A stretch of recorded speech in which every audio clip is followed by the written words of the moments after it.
Esto es Energía Potencial, el programa de entrevistas y conversaciones del Departamento de Física del Centro Universitario de Ciencias Exactas e Ingenierías de la Universidad de Guadalajara.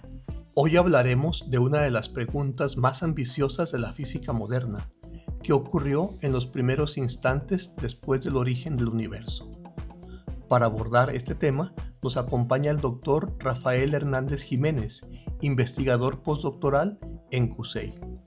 El doctor Hernández Jiménez trabaja en temas de cosmología, gravitación, inflación cósmica y ondas gravitacionales primordiales.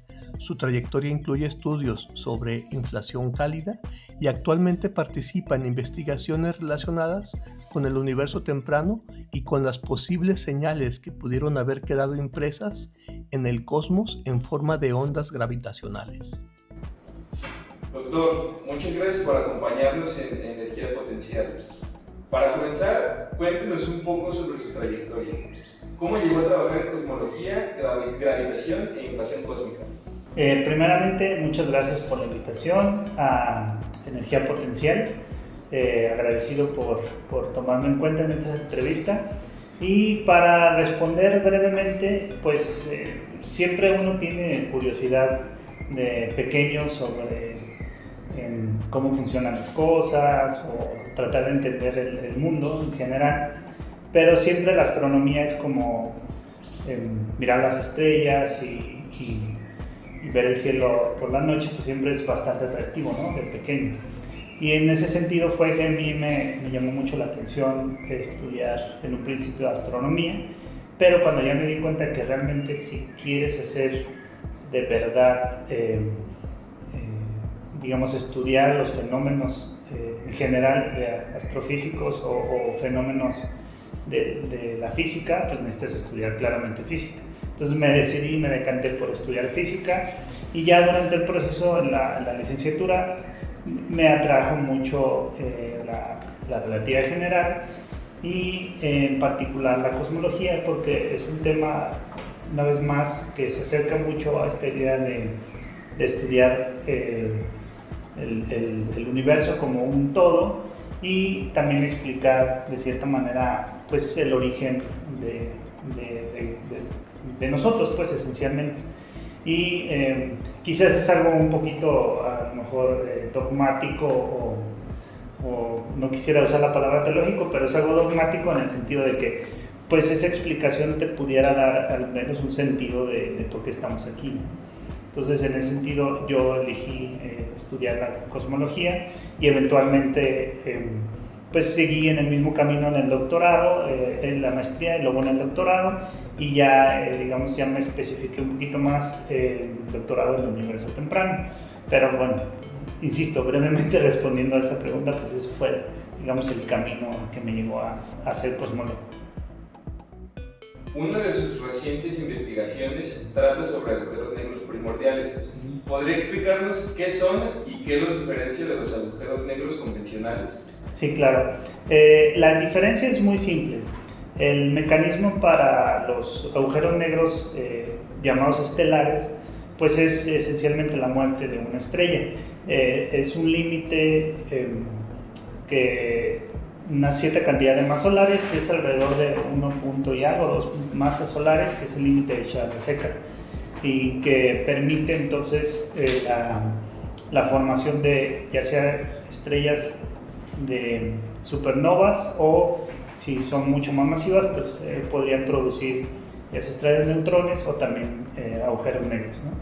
Pero esos tienen una explicación básicamente de cuál es el origen de una estrella y necesitas un límite inferior y puedes tener una variedad grande de ese tipo de agujeros negros estelares, que es, dependiendo, pueden ser unidades, pueden ser centenas o decenas de masas solares de estrellas, digamos protoestrellas, que luego queman su combustible y entonces la presión de radiación no es la suficiente como para contener de manera equilibrada la gravedad o la presión que ejerce la gravedad, entonces se colapsan y se generan los agujeros negros.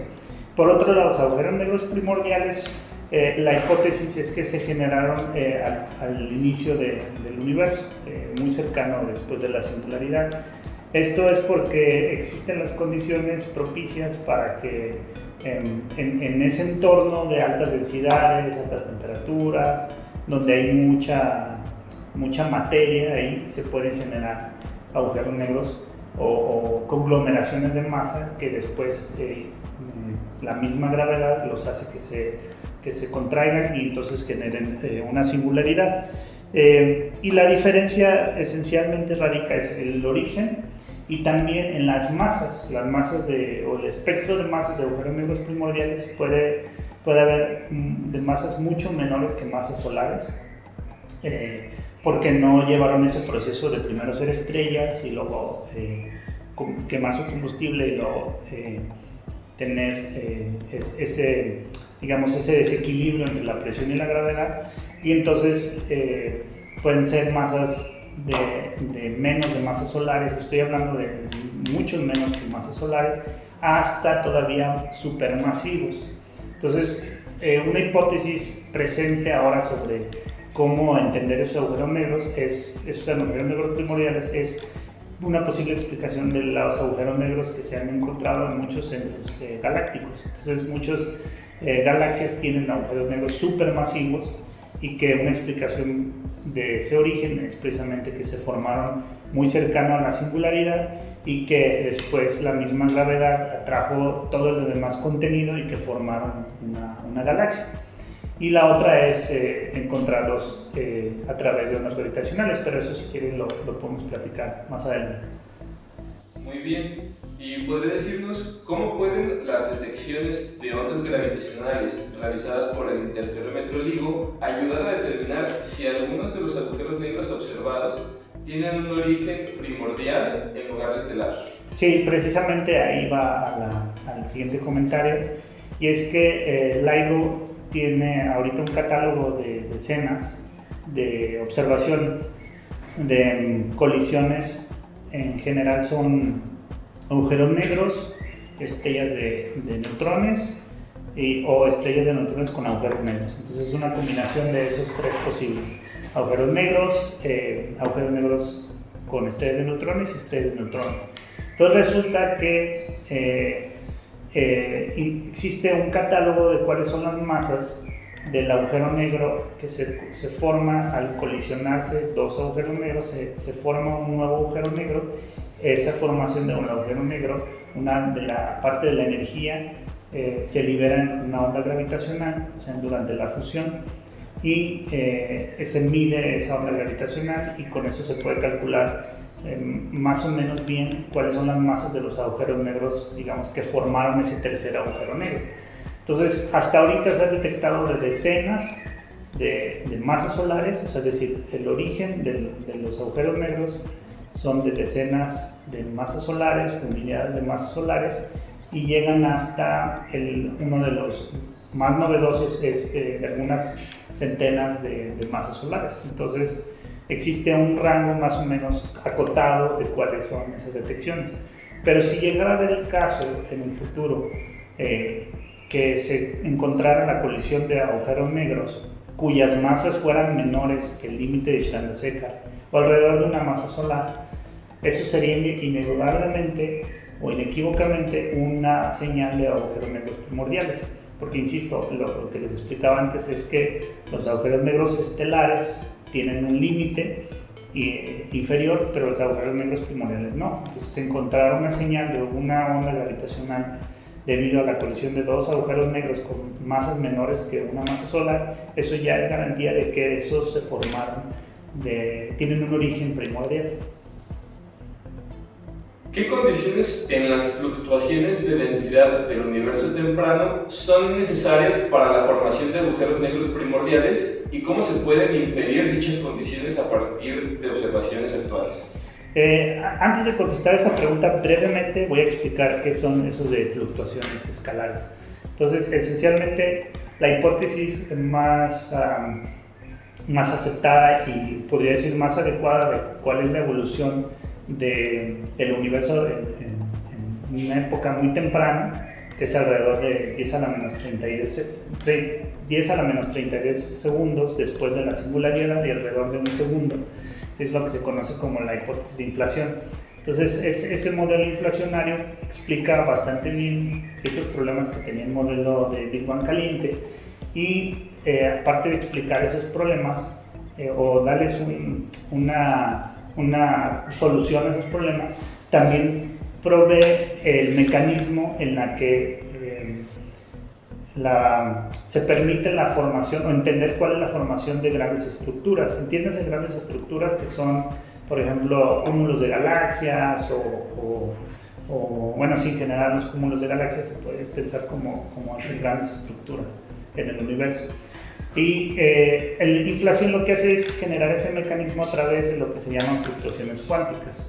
Entonces, en el caso de inflación, se permite que el mecanismo que genera ese periodo inflacionario del universo temprano trae aparte un adendum, que es la formación de estructuras a través de perturbaciones cuánticas.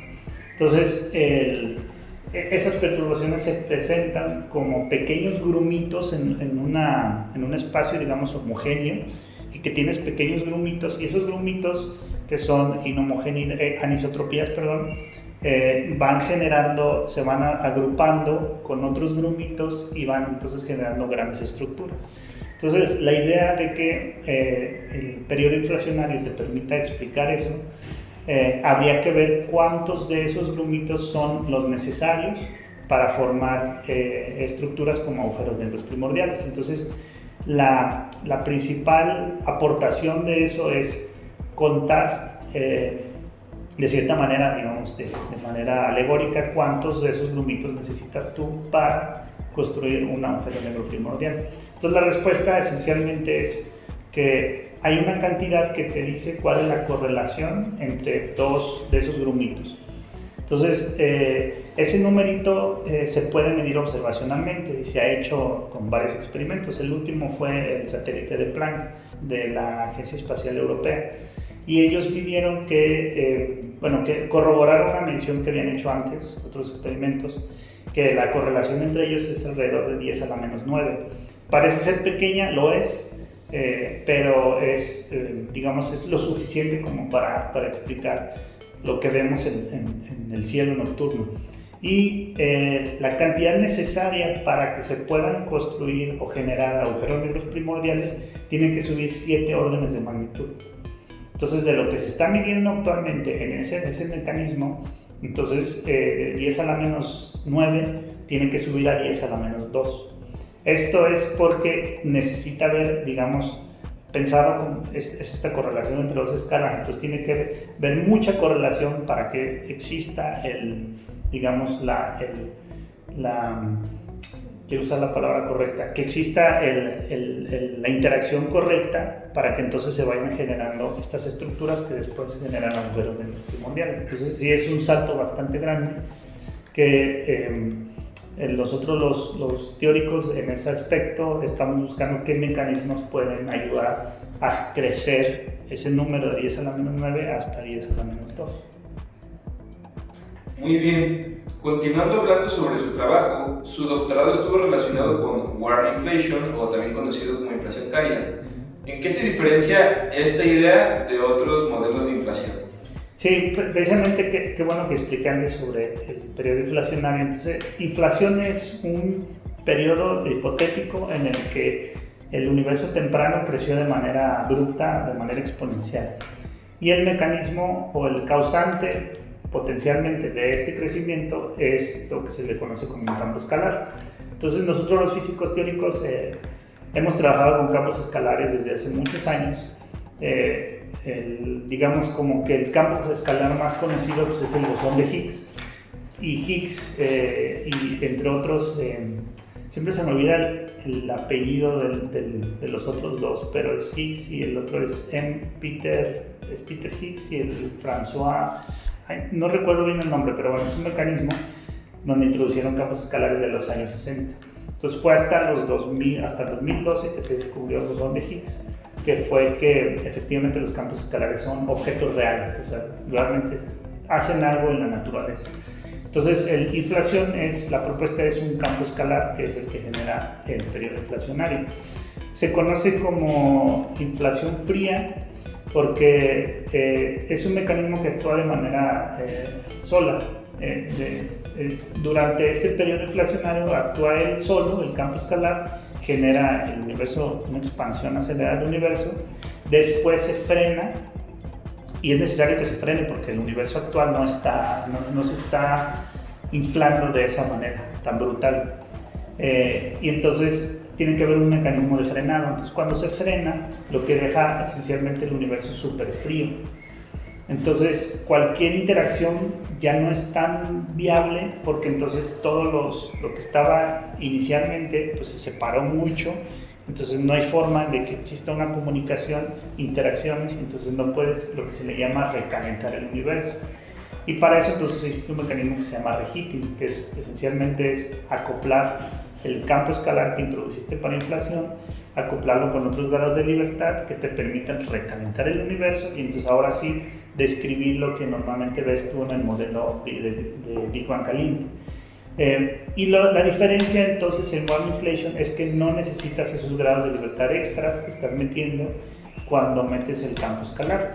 Lo que haces es que asumes que desde el inicio tienes el campo escalar y lo acoplas a radiación, lo cual es hasta cierto punto más natural. No quisiera usar tanto esa palabra porque puede ser no necesariamente correcto en este contexto, pero digamos que es más directo introducir que el campo escalar no solo vive ahí solo, sino que también hay un baño térmico. Entonces eso permite que cuando termine el periodo inflacionario el universo no quede súper frío, sino que quede tibio, y entonces al terminar inflación ya de manera inmediata o de manera suave empieza otra vez el modelo de Big Bang caliente. Entonces la diferencia es no necesitas este periodo de reheating, sino que necesitas ahora introduces desde un principio esta interacción. Y entre otras cosas, te complica mucho más la teoría, pero te aporta nuevas explicaciones interesantes que surgen cuando asumes que el campo escalar no está sólido.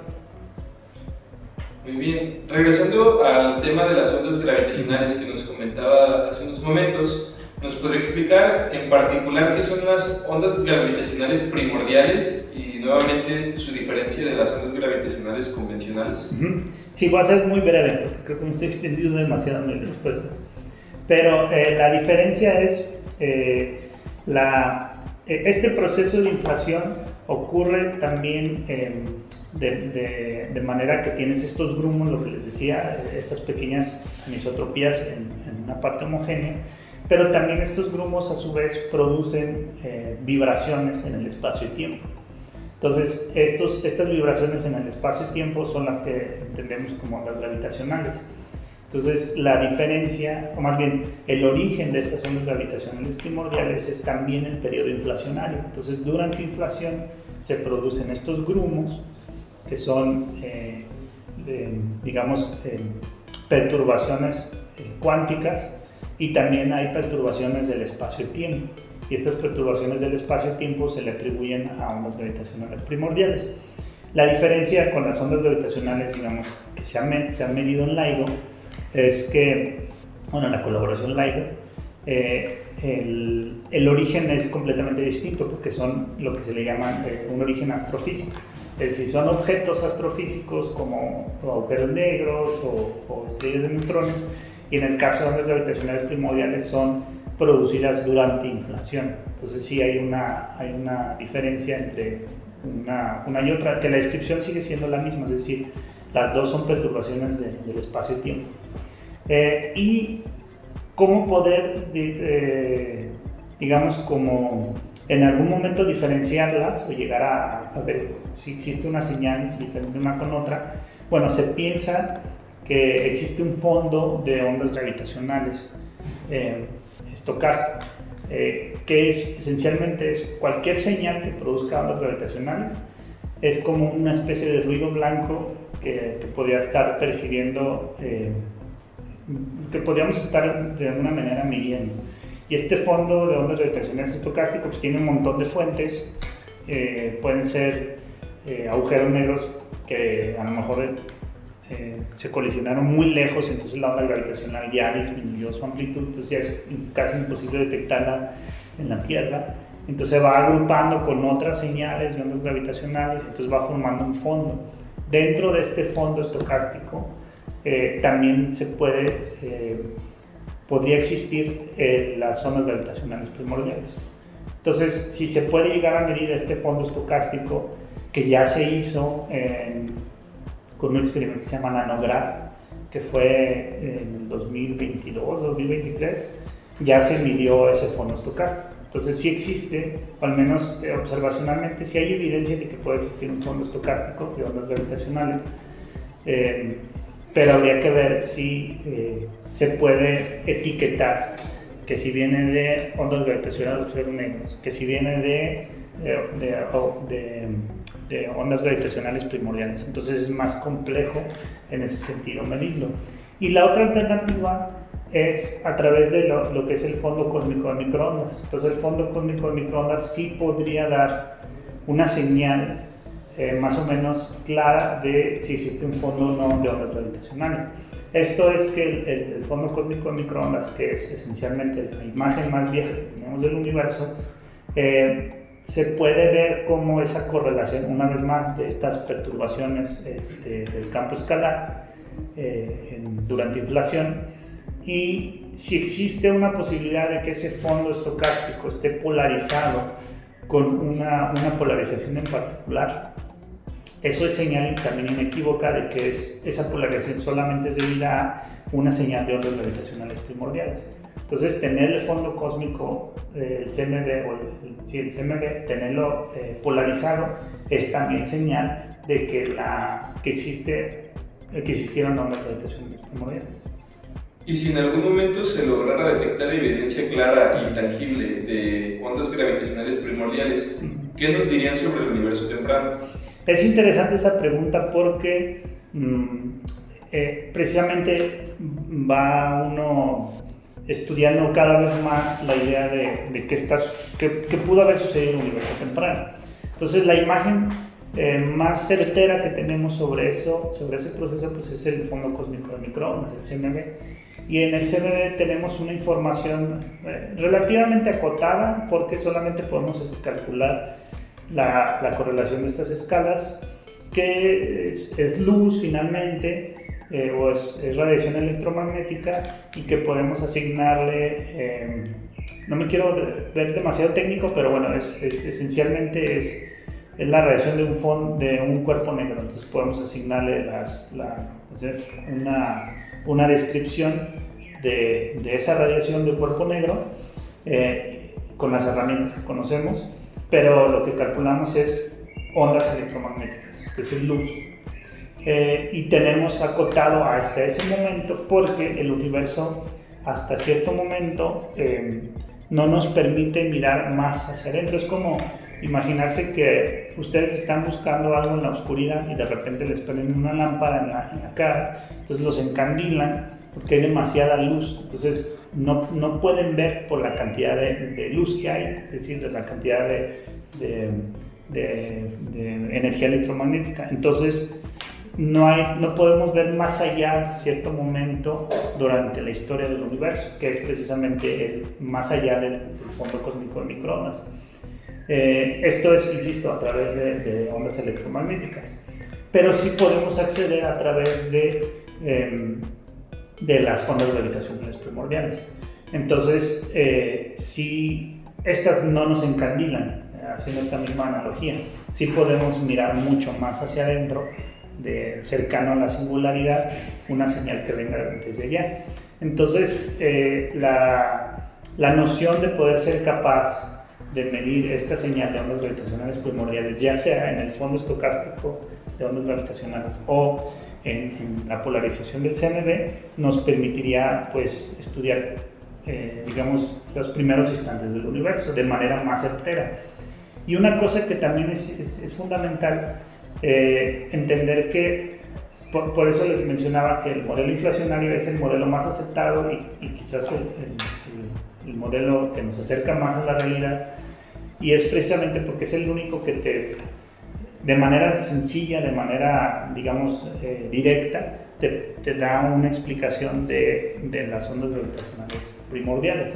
Entonces no necesitas agregar cosas extras como para explicar esto, y entonces si llegas a medir ondas gravitacionales primordiales a través del CMB, de su polarización del CMB, entonces eso podría ser una garantía casi certera de que el modelo inflacionario es correcto para explicar el universo temprano.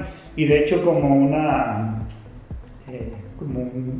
anécdota, se descubrió en el 2000, que fue en 2019, luego soy muy malo con las fechas, pero bueno, se descubrió, sí, por ahí 2000, no, fue antes, 2016, 2017, se creyó que efectivamente el CMB estaba polarizado por un experimento que se llamaba BICEP-2, que era un experimento, recuerdo si era implantado en Antártida o en el Polo Norte, pero en lo que estaban precisamente ellos tratando de explicar o de medir era la polarización del CMB, y resulta que encontraron una polarización del CMB, y entonces incluso hicieron un video los de BICEP-2 para tocarle a la puerta a uno de los fundadores de este modelo inflacionario, que se llama André Linde, en Estados Unidos, y fueron a tocarle y decirle que su teoría era correcta, que era la teoría que explicaba el universo temprano. Bueno, resulta que poco después, sí debió haber sido como en el 17-18, porque la última corrida que hizo Planck fue en el 2018, y ya sacó sus resultados, y resulta que eso que se creía que era una polarización del CMB en realidad era polvo que no se había medido bien o no se había descartado bien de la Vía Láctea, en la galaxia. Entonces eso fue, digamos, como una celebración anticipada de lo que pudiera haber sido una corroboración de la teoría inflacionaria, y resulta que no, que había sido un error de estimación del polvo del centro galáctico. En su perfil de investigación también aparecen simulaciones numéricas. ¿Qué papel juegan las simulaciones en este tipo de problemas cosmológicos? Pues son esenciales, porque las ecuaciones que terminas resolviendo, pues es imposible resolverlas de manera analítica, entonces tienes que sí o sí hacer simulaciones. Entonces eso es el pan de cada día de un cosmólogo que se quiere acercar más a la realidad. Además del universo temprano, también ha trabajado temas relacionados con energía oscura. ¿Cómo se conecta el estudio de la inflación con el problema de la expansión acelerada actual del universo? Sí, se midió en 1998, dos grupos midieron las supernovas tipo 1A, que fue el grupo de Perlmutter y Rice, que se llama, y que determinaron que ellos estaban midiendo la tasa de expansión del universo actual, y midieron que todo apuntaba por estas mediciones de supernovas que el universo expandía de manera acelerada. Eso fue en el 98. Y después, unos años después, les dan el premio Nobel. Entonces ya es como un hecho físico de que el universo actual se expande de manera acelerada. Ahora, actual es difícil saber desde qué momento se expande de manera acelerada, pero bueno, se piensa que lo está haciendo justo en este momento. Eso significa entonces que el universo pasa por este proceso de expansión acelerada.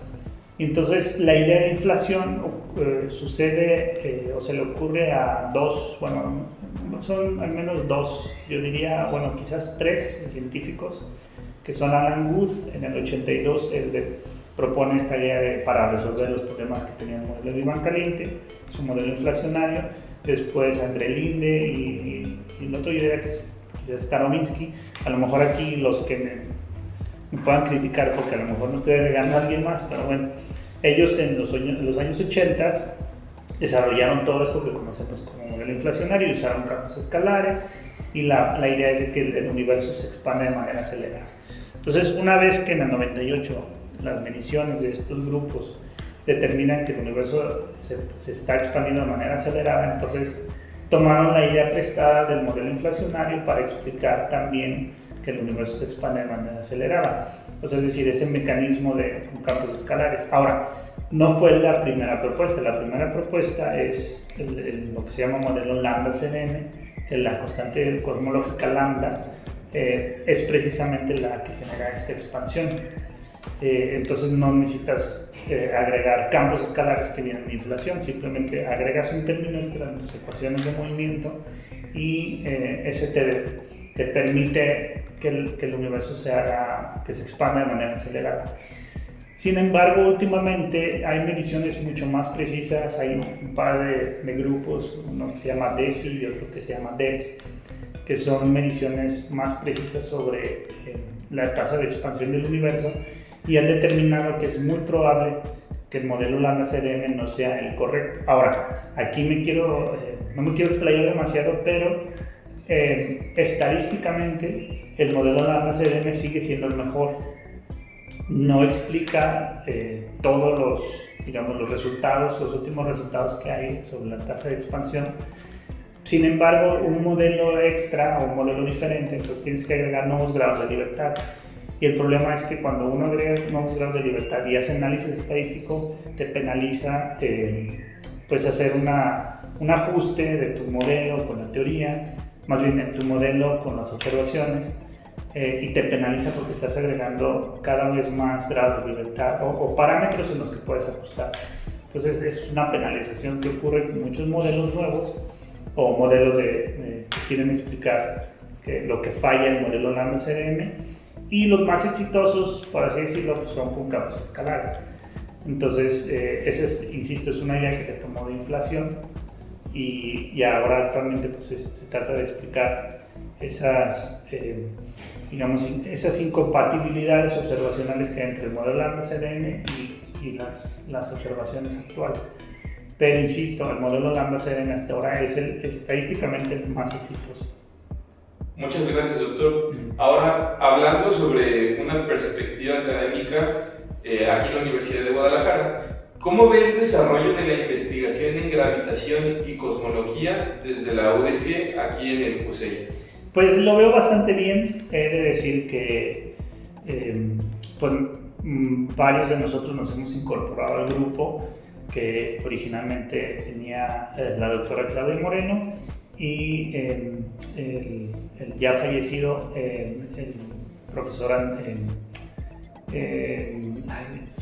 tengo que recordar su nombre, Nesterov, fallecido lamentablemente Nesterov. Pues ellos tenían un grupo de gravitación.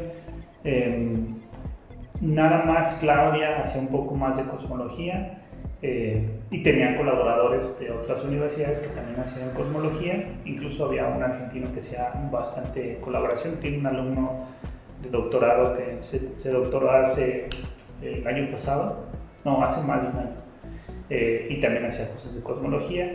Y ya nos incorporamos nosotros, me refiero a nosotros porque pues, soy parte de esa plantilla. También estaba otro postdoc, y ahorita ya somos otros 2 postdocs más, entonces ya nos incorporamos y tenemos pues colaboraciones con mucha gente. O sea, colaboramos con gente de aquí mismo de México, con gente por ejemplo, tenemos colaboración con gente de Zacatecas. Yo colaboraba con gente de Ecuador, con gente de la Universidad de Guanajuato. Claudia sí colabora también con gente de la UNAM, entonces sí tenemos, es bastante vibrante el grupo ahora que nos incorporamos nosotros en temas pues sobre todo de cosmología. Y los postdoctorantes que vienen, que acaban de entrar, uno de ellos hace cuestiones más numéricas como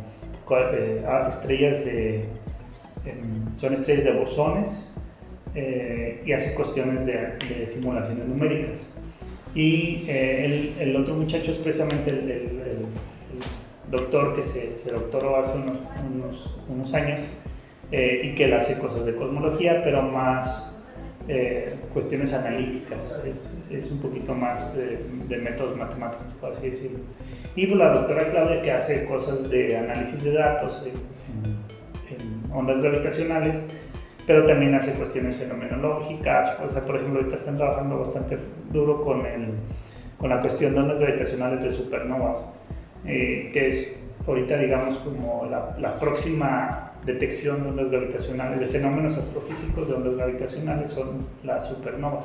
Entonces están ahorita modelando cuál sería esa señal, etcétera. Entonces tienen un grupo bastante vibrante porque pues, ella tiene la colaboración de LIGO, entonces ella trabaja con gente de la colaboración, con gente de Estados Unidos. Ahorita precisamente está en escuela, que está en Brasil, entonces hay mucha dinamismo en ese sentido con esta área aquí en la Universidad de Guadalajara. Para los actuales y futuros estudiantes de física que se interesaran por esta rama de cosmología y gravitación, ¿qué herramientas les recomendaría fortalecer? Yo pienso que una que es fundamental es que aprendan a programar, que esa es una herramienta muy, muy importante. Yo sé que a veces uno en el camino va desarrollando esas habilidades, no necesariamente tienes que ser una eminencia en computación o en programación, pero sí tienes que tener noción de los lenguajes de programación, cómo implementarlos, etc. Esa es una herramienta esencial. La otra pues ya son temas que tienen que ver con el área, pues la teoría de relatividad general es esencial, también de electromagnetismo, y yo agregaría en mi caso, digamos en mi experiencia que estudié en el universo temprano, pues es necesario estudiar física de partículas también. No es fácil, a lo mejor si uno no aborda esos temas desde la licenciatura, porque sí son temas un poquito más complejos y muchas veces en la licenciatura no se ve a profundidad esos temas, porque llegas a ver mecánica cuántica, llegas a ver relatividad general o tópicos de relatividad general, pero los ves como, digamos que a un nivel que es suficiente para la licenciatura. Pero ya temas de, por ejemplo, teoría cuántica de campos, pues normalmente no se ve, es muy raro que exista un curso en ese sentido, ¿no? Entonces son herramientas, desde el punto de vista, si te quieres dedicar a la cosmología del universo temprano, tienes que saber todas esas herramientas. Y ya para cerrar, le haría una última pregunta ya más general. Cuando estudiamos el universo temprano, estamos trabajando con condiciones físicas enormemente alejadas de nuestra experiencia cotidiana. ¿Qué es lo que más le impresiona a usted personalmente de investigar estos temas?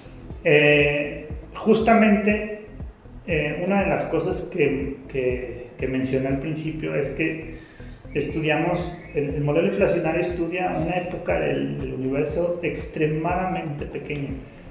Insisto, es un número de alrededor de 10 a la menos 32 segundos después de la singularidad, hasta un segundo. En ese periodo ocurren un montón de cosas y son cosas que se han medido a través de varios experimentos, desde, digamos, por ejemplo, el fondo cósmico de microondas. Eso ya se detectó desde hace mucho tiempo, no recuerdo si fue en los años 70, que fue ENCIAS y siempre se me olvida también el otro nombre, el otro apellido, Pence y ENCIAS, que fueron los que midieron el fondo cósmico de microondas.